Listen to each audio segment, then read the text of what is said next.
En mi cumpleaños, mis padres me prepararon mi pastel favorito, pero justo antes de comerlo, mi hermano dijo, ya lo probé, está riquísimo. 5 minutos después, cayó al suelo temblando, y mi madre gritó, es tu culpa, tú debiste comer eso.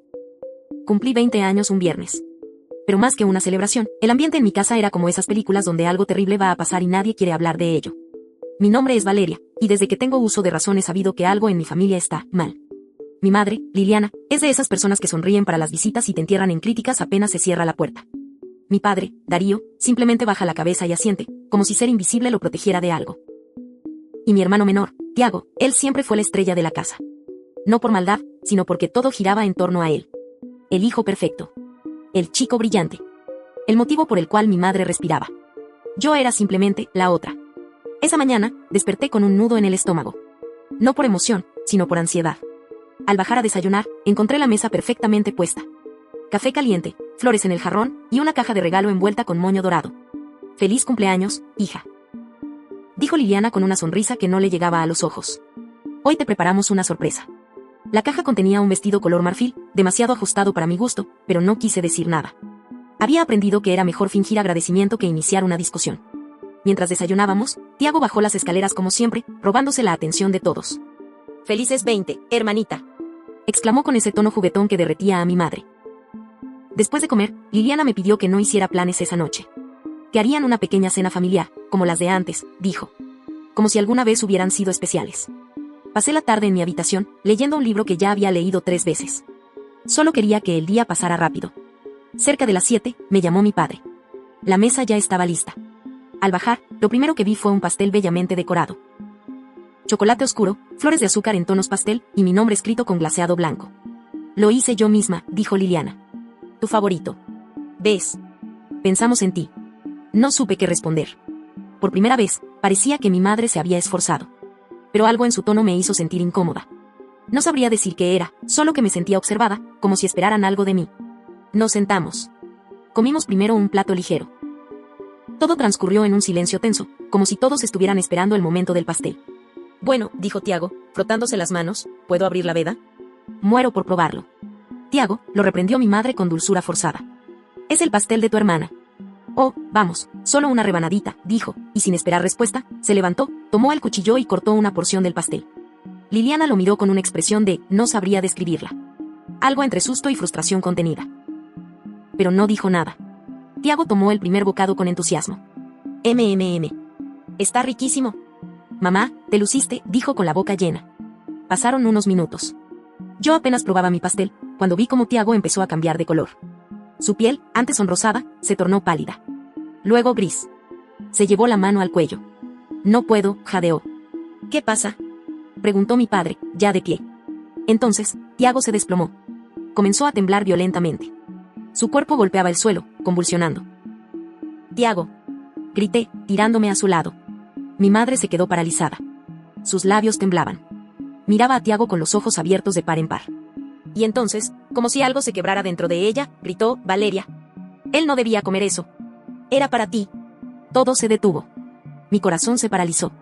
El silencio fue más ensordecedor que los gritos. Mi padre se volvió lentamente hacia ella. «¿Qué dijiste?», murmuró. Pero Liliana ya se había derrumbado al suelo, llorando y murmurando incoherencias. Yo no podía moverme. Ni respirar. Todo mi cuerpo se congeló. Solo el sonido de las sirenas, acercándose a lo lejos, me hizo reaccionar. Mi cumpleaños número 20 acababa de convertirse en el inicio de la peor pesadilla de mi vida. El sonido de la ambulancia aún resonaba en mis oídos cuando las puertas se cerraron detrás de Tiago. Llevaba los labios azules, los ojos en blanco, y el cuerpo inmóvil, solo sostenido por las máquinas que trataban de mantenerlo con vida. Yo estaba de pie en la puerta, temblando, cubierta de migas de pastel, incapaz de procesar lo que acababa de ocurrir. Él no debía comer eso, había dicho mi madre. Una frase tan corta, tan precisa, y tan devastadora. Mi padre, Darío, no habló en todo momento. Solo acompañó a Liliana mientras ella se derrumbaba en el suelo, gritando, suplicando, balbuceando frases que no tenían ningún sentido. Lo más perturbador fue notar que sus lágrimas no eran de tristeza por Tiago, sino de desesperación por haber fallado. Unas horas más tarde, la policía llegó. Alguien en el hospital había notificado lo obvio, había sospecha de envenenamiento. El pastel fue confiscado. Mi madre, ya un poco más compuesta, se negó a decir más de una palabra. Yo fui interrogada en la cocina, bajo la fría luz blanca, por una agente llamada Oficial Ramírez, una mujer con una mirada seria pero no cruel. ¿Tú preparaste el pastel, Valeria?, me preguntó. No, mi madre lo hizo. Ella misma me lo dijo. ¿Viste cuando lo horneó? Negué con la cabeza. Solo vi el pastel ya decorado. Estaba en la mesa cuando bajé. Nunca la vi en la cocina. ¿Alguien más tuvo acceso a él? No lo sé. Supongo que mi padre. Tiago, tal vez. Pero no creo que ellos. Me detuve. ¿Qué estaba diciendo? ¿Estaba intentando protegerlos? Ramírez anotaba en silencio. Luego me miró fijamente. ¿Tu madre te ha hecho daño antes, Valeria? La pregunta me cayó como un cubo de agua helada. No físicamente, dije al fin. Pero mi madre nunca me quiso. No como a Tiago. Yo siempre fui una carga para ella. Ramírez asintió con la cabeza. Como si eso ya lo supiera. Como si esa no fuera la primera vez que escuchaba algo así. ¿Sabes por qué diría él no debía comer eso? Insistió. Mi cuerpo se tensó. No lo sé, mentí. Pero sí lo sabía. Porque por primera vez, en esa frase, mi madre no escondió nada. Por primera vez, su odio se materializó en palabras y en un intento de asesinato. Las horas pasaron como en una pesadilla lúcida. El hospital nos llamó a medianoche. Tiago estaba vivo, pero en coma inducido. Los médicos encontraron rastros de digitoxina, un veneno extraído de ciertas plantas que afecta directamente al corazón. Es un compuesto que puede estar presente en productos naturales si se manipulan mal. Dijo el doctor por teléfono. Pero en esta dosis, alguien lo colocó ahí intencionalmente. Mi padre colgó sin responder. Luego subió a su cuarto. Lo escuché cerrar con llave. Liliana, por su parte, fue citada a declarar a primera hora del día siguiente. Y aunque no fue arrestada, su nombre quedó grabado en el expediente como la principal sospechosa. Y yo me quedé sola, sentada frente a la caja del regalo de mi cumpleaños, con el vestido marfil aún doblado en su interior. Un regalo de quien quería enterrarme. Al día siguiente, recibí una llamada inesperada.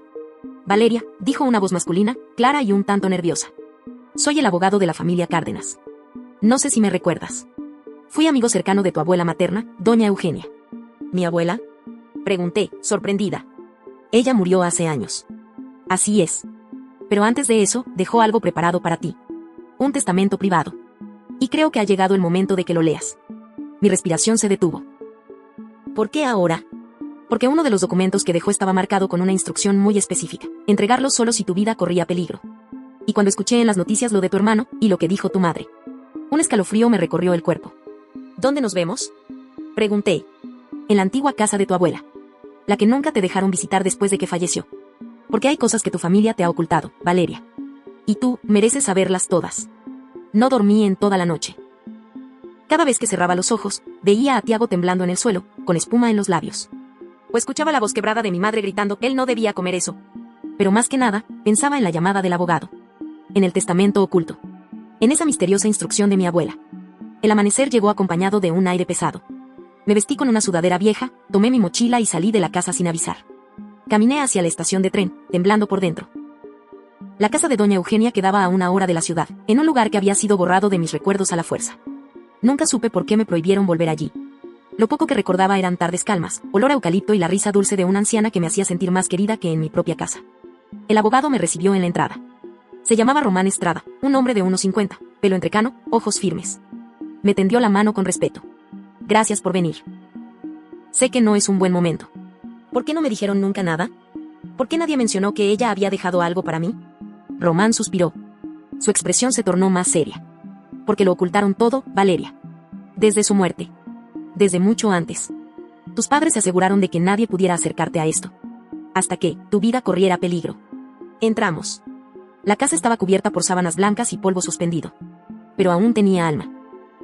En una habitación del fondo, Román sacó una caja fuerte escondida bajo una baldosa del suelo. Usó una llave antigua y un código que había memorizado años atrás. Adentro había un cuaderno encuadernado en cuero, una carta con mi nombre y un USB. Tu abuela sabía que esto llegaría tarde o temprano. Y me pidió que, si algún día sospechaba que tu vida estaba en peligro por parte de tus padres, te entregara todo esto. Tomé la carta con manos temblorosas y la leí allí mismo, mi querida Valeria. Si estás leyendo esto, temo que mis sospechas se hayan cumplido.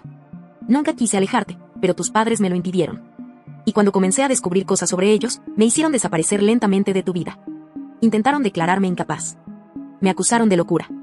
Pero no lo estaban haciendo solo para alejarme de ti, sino para ocultar algo más grande.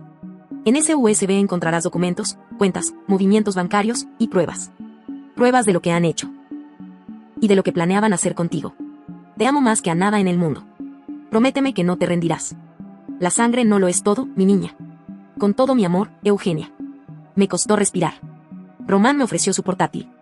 Insertamos el USB. Lo que encontré me dejó sin palabras. Transferencias bancarias a nombre de mis padres, provenientes de una cuenta a nombre de Eugenia. Documentos que mostraban que ellos firmaron papeles haciéndose pasar por ella. Traspasos ilegales de propiedades. Y una nota manuscrita que decía, plan, eliminar a Valeria, testamento modificado. Sentí un vacío en el estómago. Era real. No estaba paranoica. No era una mala hija. Estaban tratando de deshacerse de mí. Román me miró con gravedad. Tienes algo más importante en esas manos, Valeria. Mira esto. Sacó un segundo sobre, lacrado, con una firma notarial. Tu abuela modificó su testamento original 6 meses antes de morir. Lo dejó bajo mi custodia. Y este documento te nombra a ti como heredera única de todo lo que ella poseía. Me llevé la mano a la boca. ¿Todo? La casa, las cuentas y un terreno rural valorado en más de $500,000. Tus padres no saben que esto existe, porque lo que ellos falsificaron fue el testamento anterior. Me quedé en silencio, procesando, respirando con dificultad. Román me dio una tarjeta. Yo puedo ayudarte a iniciar el proceso legal, pero debes tener cuidado. Si ellos supieran que tienes esto, podrían actuar desesperadamente. No vuelvas a esa casa sola. Lo miré a los ojos, y por primera vez en mi vida, sentí que tenía algo que ellos no podían controlar, la verdad. No voy a esconderme, dije con firmeza. Es hora de que vean que la Valeria que criaron para callar, ya no está. Y con el testamento en el bolso, la carta de mi abuela en el pecho, y el corazón encendido por una rabia serena, supe que había empezado algo que ya no se podía detener. Volví a casa con el testamento en el bolso y el pulso hirviendo de adrenalina. Me sentía como si hubiera atravesado un espejo invisible. Ahora podía ver todo lo que antes no veía. Cada gesto de mi madre, cada palabra pasiva de mi padre, cada mirada incómoda durante la cena, ya no eran detalles sin importancia. Eran pistas. Grietas de un edificio falso que estaba por colapsar. El día siguiente, fingí que nada había pasado. Necesitaba observarlos. Necesitaba que me mostraran sin querer hasta dónde estaban dispuestos a llegar. Mi hermano Tiago seguía internado, aún inconsciente. El diagnóstico había sido intoxicación aguda por una sustancia que, según el hospital, no debía estar en ningún alimento casero. Pero mis padres lograron desviar la atención diciendo que quizá fue una alergia. Nada había sido reportado formalmente aún. Esa noche, mientras cenábamos en silencio, mi madre, Sonia, se sentó a mi lado y me sirvió con una sonrisa que no le llegaba a los ojos. ¿Te sientes mejor, hija?, preguntó. Estos días han sido duros para todos. Asentí, tragándome la rabia. Sí. Estoy empezando a ver las cosas más claras. Ella me estudió, sutil. Mi padre, Claudio, no decía mucho. Solo hojeaba el periódico como si el mundo no estuviera ardiendo a su alrededor. Nos alegra oír eso. Queremos que confíes en nosotros. Me forcé a sonreír. Por supuesto. ¿Cómo podría no hacerlo? Guardaban también el disfraz de padres amorosos que si yo no supiera la verdad, hasta me lo creería. Pero ahora conocía su juego. Y esta vez, yo tenía las cartas marcadas. Esa misma noche, fui a mi cuarto, cerré la puerta con llave y saqué el testamento y los documentos del sobre. Tenía que pensar mi siguiente paso con frialdad. No podía simplemente confrontarlos. No todavía. Quería que confesaran por sí mismos. Y entonces recordé algo que me hizo detenerme. La cámara antigua de mi abuelo. Antes de morir, él había instalado en la casa un pequeño sistema de seguridad que guardaba copias en un disco duro oculto. Lo supe porque cuando era niña, me gustaba seguirlo a escondidas. Y una vez lo vi ocultando algo detrás del mueble del estudio, entre una tabla suelta de madera. Esperé hasta que mis padres se durmieran y bajé a oscuras, sin hacer ruido. Entré al estudio, moví el escritorio y busqué. Allí estaba. La tabla se sentía hueca. Usando un destornillador, la levanté. Había un disco duro negro, envuelto en una tela. Y una nota arrugada. Si algo llega a pasarte, Valeria, o si dudas de tu familia, guarda esto como prueba. Nunca confíes en quien intenta silenciarte. Ah. Era de mi abuelo. Las manos me temblaban. Subí a mi habitación con el disco. Lo conecté a mi laptop. Había videos de los últimos 6 meses. El sistema de seguridad aún funcionaba, grabando en bucle, guardando clips de las habitaciones principales. Avancé entre fechas, buscando algo que me sirviera, hasta que encontré el clip. 3 noches antes de mi cumpleaños. Mi madre y mi padre, en la cocina, hablando en voz baja. ¿Estás segura de la dosis?, decía Claudio, inquieto. Sí, respondió Sonia. Solo un poco en la parte de ella. Tiago no lo probará. No le gusta el pastel de vainilla. ¿Y si cambia de opinión? No cambiará. Confía en mí. Con esto bastará para dejarla fuera del camino unos días. El abogado se va a rendir si Valeria no está en condiciones de firmar nada. Mi estómago se revolvió. Tuve que detener el video. Cerré la laptop con fuerza y me senté en la cama, con lágrimas quemándome los ojos. Ellos lo habían planeado. Lo pensaron. Habían elegido qué tipo de pastel hacer para asegurarse de que mi hermano no lo probara. Pero él lo hizo. y por eso estaba en coma. Y yo debía estar muerta. No esperé más. Copié el video. Envié una copia a Román, el abogado. Y redacté un correo simple, claro, que él sabría usar en el momento preciso. Tengo las pruebas. Estoy lista para actuar. Pero quiero hacer esto a mi manera. Solo necesito que me cubras legalmente. Su respuesta llegó minutos después, como desees. Pero ten cuidado. Cuando los leones se ven acorralados, muerden. Y eso era exactamente lo que planeaba, acorralarlos. A la mañana siguiente, el cielo estaba cubierto de nubes. Pero dentro de mí, el sol comenzaba a asomarse. No era felicidad. Era determinación. Una calma extraña se instala cuando dejas de pedir explicaciones y comienzas a planear cómo devolver cada golpe. Era mi turno. Bajé a desayunar como si nada hubiera pasado. Mi madre estaba en la cocina, tarareando una canción antigua. Mi padre hojeaba el periódico, otra vez. Estaban representando su pequeña obra de teatro doméstica, creyéndose todavía los protagonistas indiscutidos. Qué irónico que nunca notaran que su espectadora principal ya no era una niña ingenua. Ya no más. ¿Dormiste bien, hija?, preguntó Sonia, sirviéndome café. La miré. Sonreí. Como un ángel. Ella me devolvió la sonrisa, pero en sus ojos había un atisbo de duda. Lo sentí. Lo sabían. Algo había cambiado en mí, aunque no supieran exactamente qué. Más tarde, visité el hospital. Mi hermano, Tiago, seguía en observación, pero había reaccionado por momentos. Le tomé la mano con delicadeza, y cuando abrió los ojos, solo por unos segundos, murmuró, ¿tú, estás bien? Asentí, y supe que no necesitaba explicarle nada. Él también entendía. Él también había escuchado algo aquella noche en casa. El pastel, los gritos, la tensión, y luego, la oscuridad. Todo estará bien, le susurré. Te lo prometo. Por la tarde, fui al despacho de Román. Me recibió con un café y un gesto firme. ¿Estás segura de lo que estás a punto de hacer? Una vez que empiece, no habrá marcha atrás. No quiero marcha atrás. Ellos quisieron eliminarme, Román. Y si no los detengo yo, seguirán haciéndolo con cualquiera que se interponga. Él asintió y me entregó una carpeta gruesa. Esto es lo que me pediste. La escritura. El testamento. El video editado con sello notarial. Todo está legalmente validado. Lo tomé, lo miré fijamente y respiré hondo. Ya no era solo una víctima. Era la heredera legítima. Y ahora iba a dejarlo claro. Esa noche, cenamos los 3. Bueno, 4, si contabas el silencio como comensal. Pero esa vez fui yo quien rompió el guión. ¿Saben qué me gustaría?, dije, dejando el tenedor sobre el plato. Hacer una reunión familiar. Algo simbólico. Para recordar a abuelo. Mi madre alzó una ceja, sorprendida. ¿Una reunión? ¿En casa? Sí. Con el abogado presente. Y con el notario que firmó el testamento de abuelo. Me gustaría que leyera públicamente su última voluntad. ¿No creen que sería poético? El silencio cayó como una guillotina. Mi padre parpadeó varias veces, midiendo cada palabra antes de hablar. No veo por qué traer al abogado, fue un tema cerrado. No tan cerrado, en realidad, repliqué suavemente. Encontré unos documentos. Creo que todos deberíamos oírlos. Mi madre intentó cambiar de tema, pero yo me mantuve firme. Sonreía. Jugaba su juego, pero con mis reglas. Sabía que no podían rechazar una reunión sin levantar sospechas. No ahora que yo actuaba tan calmada. Tan controlada. Finalmente, accedieron. Pusimos fecha, el domingo. 4 días después. Suficiente para organizar todo. Suficiente para que su miedo madurara lentamente. En esos días previos, preparé cada detalle con precisión quirúrgica. Hice llamadas, cité a 2 primos cercanos que aún me respetaban, pedí discreción, coordiné con Román. Hasta encargué un pastel. Él mismo. De vainilla, con crema de limón. Porque esta vez, no se trataba solo de exponerlos. Quería que sintieran en carne viva lo que es estar al borde de perderlo todo, mientras fingen que todo está bajo control. La noche antes del domingo, me encerré en mi cuarto. Releí la carta de mi abuelo. Observé el video una vez más. No por inseguridad, sino por convicción. Ya no era la hija obediente. Ya no era la víctima del pastel. Era Valeria Ríos. Heredera legítima. Superviviente.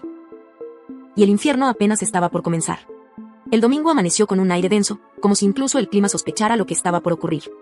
En la casa, mis padres actuaban con una cortesía demasiado medida. Sonia se maquillaba más de lo habitual, y Esteban vestía traje completo, como si pudiera controlar lo inevitable con un nudo de corbata perfecto. La sala estaba ordenada como nunca antes. Sobre la mesa principal reposaba una caja de madera con documentos, y a su lado, una pequeña urna con las cenizas de mi abuelo, decorada con flores blancas. Era la única figura que no podía hablar, pero cuya voz resonaría más fuerte que nunca. Poco a poco fueron llegando los invitados. Mis primos Lucía y Andrés, mi tía Claudia, algunos vecinos cercanos que conocieron al abuelo Salvador. Todos entraban con cierta incomodidad, saludando, preguntándose por qué yo, Valeria, había convocado aquello con tanta urgencia. La presencia de Román, elegante y sobrio, no hacía más que aumentar la tensión. Gracias a todos por venir, dije, de pie frente a todos, sosteniendo la carpeta que Román me había entregado días atrás. Esta reunión no es para recordar a mi abuelo. Es para honrar su voluntad. Porque, lamentablemente, su última decisión fue ignorada. Ocultada por quienes más debían protegerla. Mis padres se removieron en sus asientos. Sonia carraspeó. Esteban cruzó los brazos. ¿De qué hablas, hija?, preguntó él, con su voz de padre preocupado que ya no me engañaba. Hablaré de lo que ustedes intentaron borrar. Pero no lo haré sola. Hice una seña y Román se acercó, dejando su maletín sobre la mesa. Abrió una carpeta gruesa y sacó un documento sellado, con firma notarial. Luego, conectó su portátil a la televisión del salón.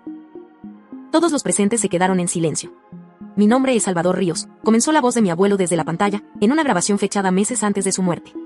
Se le veía con su bastón, sentado en su sillón favorito, con una mirada directa. Esta es mi declaración final, firmada y ratificada legalmente. Mis padres empalidecieron. Yo, en pleno uso de mis facultades, declaro que mi única heredera será Valeria Ríos, mi nieta. La casa, los terrenos, los ahorros y las obras de arte que resguardé durante décadas. Todo será suyo. No confío en mis hijos. Me decepcionaron profundamente. Un murmullo se extendió por la sala. Mi madre se puso de pie. Eso es un montaje.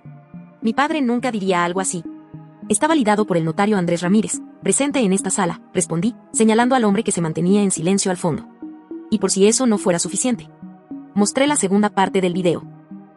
Mi abuelo, visiblemente enfermo, hablaba más lento pero con claridad, y si algún día intentan manipularla, herirla o despojarla, confío en que ella sabrá defenderse. Porque ya no es una niña. Es mi legado. Y nadie más lo merece. El silencio era sepulcral. Esteban parecía congelado. Sonia estaba roja, pero no de vergüenza, de ira. Pero no había escape. El documento ya estaba en manos del notario, quien lo confirmó verbalmente frente a todos los testigos. Es completamente legítimo, declaró el notario. La casa, las cuentas y los bienes asociados a la propiedad pasan legalmente a Valeria Ríos desde este mismo momento. ¿Cómo pudiste hacer esto?, me gritó mi madre de repente. Tu abuelo estaba enfermo. Menepio Lobo. No tan manipulable como ustedes, ¿verdad?, le respondí, levantándome. Porque si hablamos de manipulación, ¿quieres que mencione el pastel? ¿O cómo trataron de convencerme de dejar mi carrera para luego vender esta casa por su cuenta? Mi padre se levantó también, con los puños apretados. No te atrevas a decir la verdad. Ya lo hice, papá. Y todos están aquí para oírla. Mi prima Lucía, que hasta ese momento no había dicho palabra, intervino con firmeza. Yo escuché esa llamada, Sonia. Esa noche. Dijiste que una menos sería más dinero para repartir. No sabías que dejaste el teléfono encendido, ¿verdad? Los rostros de mis padres se desmoronaron. ¿Cómo pudiste ser tan cruel?, añadió Andrés, mirando con asco a Esteban. Era tu padre. Todo se derrumbó. No porque yo gritara. No porque yo insultara. Se derrumbó porque el telón se había corrido y ya no podían esconderse. Mi abuelo, desde la muerte, les había quitado todo el disfraz.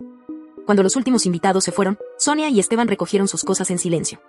No dije nada mientras cruzaban la puerta con maletas improvisadas. No los detuve. No necesitaba hacerlo. Román se me acercó y me entregó un sobre. La cuenta está a tu nombre desde hace 3 días. Él lo preparó todo para ti. Lo abrí. Cientos de miles. El fruto de décadas de trabajo de mi abuelo, reservado solo para mí. ¿Y ahora?, preguntó Román. Ahora, respondí, mirando la casa, empieza mi vida. Durante los días siguientes a la revelación, la casa se sintió distinta. Más amplia. Más silenciosa. Más mía. Mis padres ya no vivían allí. Se marcharon después del escándalo, sin mirar atrás, con la vergüenza pegada a sus espaldas. La familia entera los había condenado, no por perder la herencia, sino por perder su humanidad. Pero no todo estaba resuelto. Sebastián seguía hospitalizado. Su recuperación era lenta. El veneno no lo mató, pero dañó su sistema nervioso. Las convulsiones, la fiebre y el miedo. El mismo que me carcomía cada vez que recordaba su voz emocionada justo antes de morder aquel pastel. Ya lo probé, está riquísimo. Cada vez que lo recordaba, me sentía más sola. Más culpable. Porque aunque yo no había colocado el veneno, aunque no lo había preparado ni servido, fui parte del juego. El blanco original había sido yo. Y eso pesaba. Una mañana, me acerqué al hospital con una bolsa de libros. Sebastián adoraba leer, igual que yo. Cuando entré a su habitación, él dormía. Su rostro parecía más tranquilo, aunque más delgado, más pálido. La enfermera me saludó en voz baja. Le ha ido mejor desde que supo que usted vendría. Pregunta por usted cada día. Eso me quebró. Me senté junto a él, tomé su mano, y por un instante, Quise volver a tener 8 años, cuando compartíamos secretos en la azotea mientras mamá gritaba desde la cocina que bajáramos a cenar. Perdóname, Sebas, susurré. Perdóname por no haber visto antes lo que ellos eran capaces de hacer. Perdóname por haber creído que si me sacrificaba, me amarían más. Sus párpados temblaron. Lentamente abrió los ojos. Val, dijo con voz rasposa. Soñé contigo, con los chocolates y el pastel. Mis ojos se nublaron de lágrimas. Estoy aquí, hermano. No fue un sueño. Fue una pesadilla real. Pero ya no estarás solo. Ellos, murmuró, ya no pueden hacerte daño. Ni a ti, ni a mí. Esa misma tarde, mientras caminaba de regreso a casa, recibí una llamada desconocida. Contesté por impulso. ¿Valeria Ríos? Preguntó una voz femenina con acento firme. Sí, ¿quién habla? Mi nombre es Carla Jaramillo. Trabajo con la División de Crímenes Familiares. Tenemos un caso abierto que podría interesarle. Me detuve en seco. ¿Qué caso? Uno que involucra a sus padres y a una mujer llamada Miranda Ortega.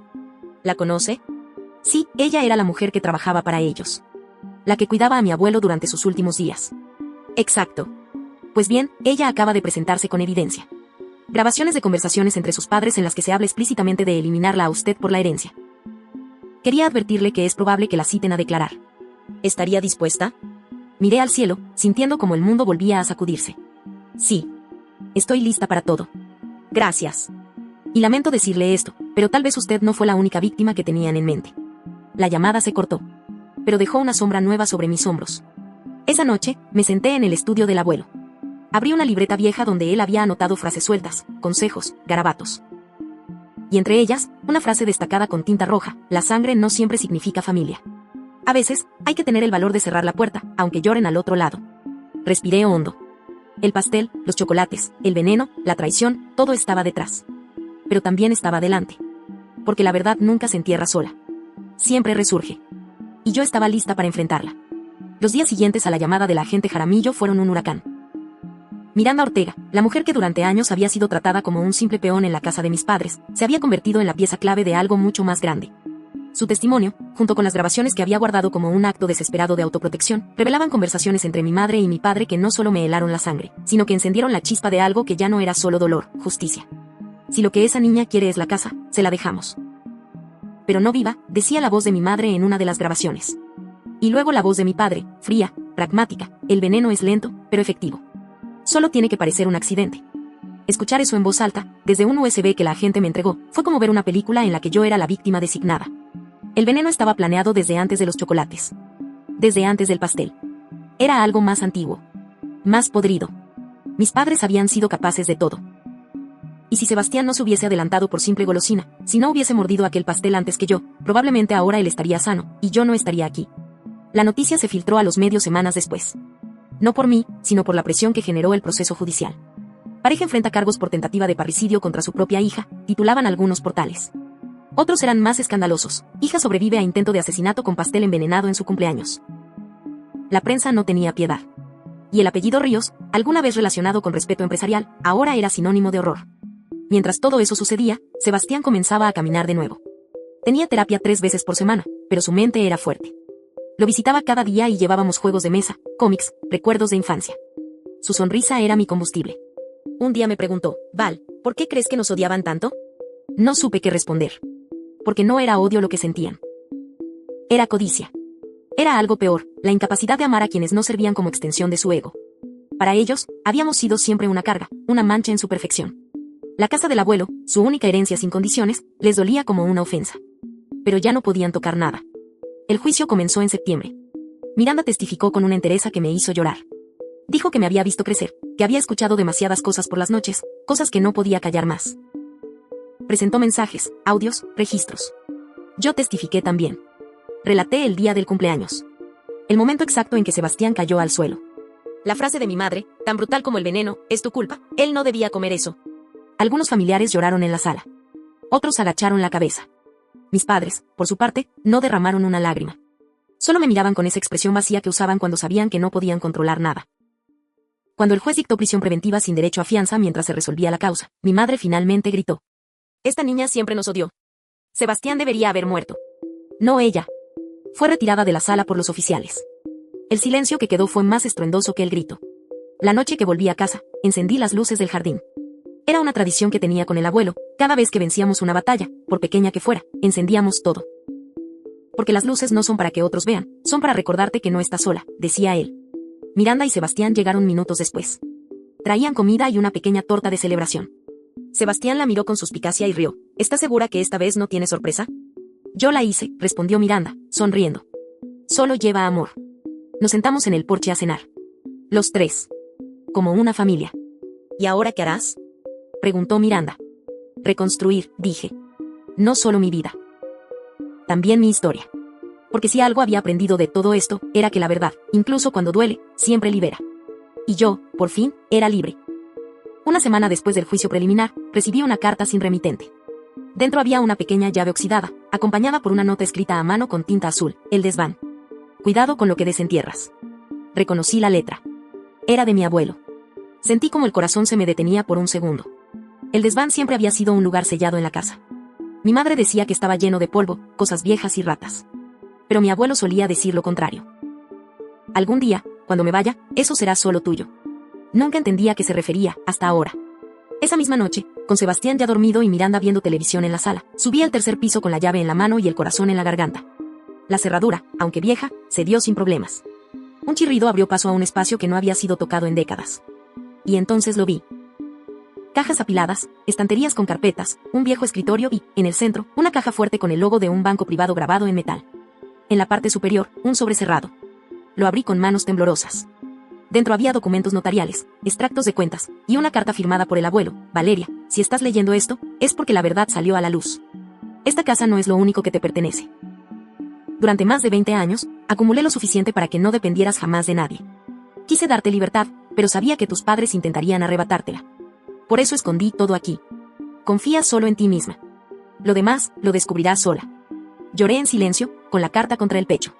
Pasé horas revisando papeles. El abuelo no solo me había dejado la casa. También tenía acciones en una farmacéutica, una cuenta en Suiza con más de $300,000, y escrituras de terrenos que ni siquiera conocía. Todo estaba a mi nombre. Todo blindado legalmente. Era como si me hubiera preparado para sobrevivir al huracán. La mañana siguiente, acudí al banco con los documentos. La gerente me miró con respeto, casi con reverencia. Confirmó que todo estaba en orden. Firmé los accesos. Ya no era solo dueña de una casa, tenía un legado. Una red de seguridad. Una herencia real. Y fue entonces cuando tomé una decisión, convertir esa casa, la misma donde casi muero, en algo nuevo. Llamé a un arquitecto. Le expliqué mi plan, abrir un pequeño centro de apoyo psicológico gratuito para jóvenes con traumas familiares. Quiero que este lugar deje de ser un campo de guerra, le dije. Quiero que sane a otros. Él me miró con asombro. Tienes una historia muy fuerte, susurró. Sonreí. Y aún no ha terminado. Esa noche, mientras escribía una lista de contactos para donaciones, mi celular vibró. Era un número desconocido. Contesté. ¿Valeria Ríos? Sí, ¿quién habla? Silencio. Y luego una voz familiar. Una voz que no había escuchado en meses, pero que aún me helaba la sangre. Soy mamá. Me quedé petrificada. No quiero hablar contigo. Solo escúchame, dijo. Necesito que vengas a vernos. Hay cosas que no sabes. Cosas que tu abuelo te ocultó también. ¿Ahora quieres hablar de secretos? Solté con furia. ¿Después de intentar matarme? Ella lloró al otro lado de la línea. Solo ven. Por favor. Colgó antes de que pudiera responder. Me quedé mirando la pantalla en blanco. El pasado aún tenía hilos que tiraban de mí. Y aunque no quería regresar a ese infierno, algo en su tono me dejó una semilla de duda. ¿Qué podía saber ella, que yo no? Fueron 2 días de insomnio antes de tomar la decisión de volver a ver a mis padres. Algo en esa llamada, en la forma quebrada en que mi madre me habló, me mantuvo intranquila. Le pedí a Miranda que se quedara con Sebastián por unas horas. No le conté todo. Solo le dije que necesitaba cerrar un capítulo. Ella me abrazó fuerte y me deseó suerte. Cuando llegué a la antigua casa de mis padres, la misma en la que crecí, algo se sentía distinto. No había flores, ni música, ni ese aroma a pan recién horneado que antes me recibía. Solo silencio. Y una puerta entreabierta. Toqué. Nadie respondió. Entré. Mi madre estaba sentada en la sala, encorvada, envejecida por el tiempo o la culpa. Mi padre estaba en una esquina, inmóvil, con la mirada perdida en el vacío. Ambos parecían fantasmas de lo que fueron. ¿Qué quieren? Pregunté, sin rodeos. Mi madre levantó la vista. Sus ojos estaban enrojecidos. Tu abuelo no te lo contó todo, susurró. Hubo algo que él ocultó incluso de ti. Fruncí el ceño. No entendía. Ella tembló antes de hablar, cuando eras niña. Tu abuelo te inscribió como beneficiaria de un fideicomiso que pertenecía a tu abuela. Él lo administraba, pero la condición era que jamás debíamos tocarlo, ni informarte hasta que cumplieras 30. Pero cuando tu abuela enfermó, lo supimos, y decidimos esperar. ¿Esperar para qué? Pregunté con frialdad. Para quitarte lo que era tuyo. Su voz se quebró. Queríamos usar ese dinero para cubrir nuestras deudas. La empresa de tu padre se había ido a la quiebra. Estábamos desesperados. Cuando supimos que el fideicomiso incluía bonos, propiedades, incluso obras de arte, fue como si el cielo se abriera. Mi padre alzó la mirada con rencor. Tu abuelo nos lo negó todo. Dijo que tú eras la única digna de ese legado. Tú, una mocosa idealista. Di un paso atrás, horrorizada. Así que por eso me convencieron de dejar la universidad. Por eso me ofrecieron cuidar a la abuela. Fue todo una estrategia. Mi madre lloró. Valeria, sí. Pero no sabíamos que llegarías tan lejos. Solo queríamos el dinero. Los miré. Eran 2 cadáveres con alma. Intentaron matarme, dije. ¿Y ahora esperan redención? Fue un accidente. Gritó mi padre. Ese pastel era solo una amenaza. No debías morir, solo asustarte. Reí con una amargura que me desgarró la garganta. ¿Asustarme? ¿Como cuando vi a Matías convulsionar mientras ustedes se culpaban entre sí? ¿Como cuando huí sin entender por qué mi propia madre me quería fuera del camino? Mi madre se arrodilló, sollozando. Lo perdimos todo, Valeria. Por favor, solo, devuélvenos una parte. De lo que tu abuelo te dejó. No queremos vivir así. Solo una fracción. Por Matías, por nosotros. Me acerqué. Los miré con calma. ¿Y ustedes saben qué es lo único que no me dejó mi abuelo? Me miraron, confundidos. Miedo. Y sin otra palabra, salí por esa puerta para siempre. Han pasado 3 años desde aquel día. El centro de ayuda que fundé ahora tiene 3 sedes en distintas ciudades. Mi historia se volvió viral, sí, pero no como escándalo, sino como un símbolo de resiliencia. A veces, la prensa me pregunta si odio a mis padres. Mi respuesta siempre es la misma, no a veces. El rencor es solo una forma de seguir encadenado a quienes te lastimaron. Yo lo solté. Sebastián ya casi termina la universidad. Quiere estudiar Derecho y ayudar a niños vulnerables. Dice que yo le enseñé a pelear sin ensuciarse las manos. Yo le digo que su nobleza viene de él, no de mí. Y aunque el dolor no desaparece, aprendí a transformarlo en poder. Hoy, desde la oficina que construí sobre los cimientos de aquella vieja casa, miro el atardecer y pienso que sobreviví a todo eso por una razón. Porque la justicia no siempre llega en un tribunal. A veces, llega cuando te das cuenta de que, sin importar lo que te hicieron, tú sigues de pie.